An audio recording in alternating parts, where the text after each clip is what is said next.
আইপিএলে Sunrisers Hyderabad মোড়েই run বন্যা, run বন্যায় ভেসে যায় ক্রিকেট দুনিয়া। ব্যতিক্রম মানে সিজনের প্রথম ম্যাচে হায়দ্রাবাদের ব্যাটিং করা। প্রথমে টস জিতে হায়দ্রাবাদকে ব্যাটিংয়ে পাঠায় রাজস্থান রয়্যালস। ব্যাটিংয়ে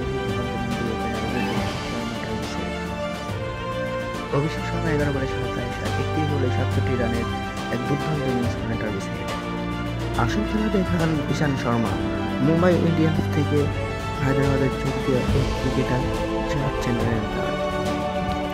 45 বলে তিনি 286 রান সানরাইজার্স হায়দ্রাবাদের বলে জগৎকে ম্যাচ হেরে যায় রাজস্থান রয়্যালস।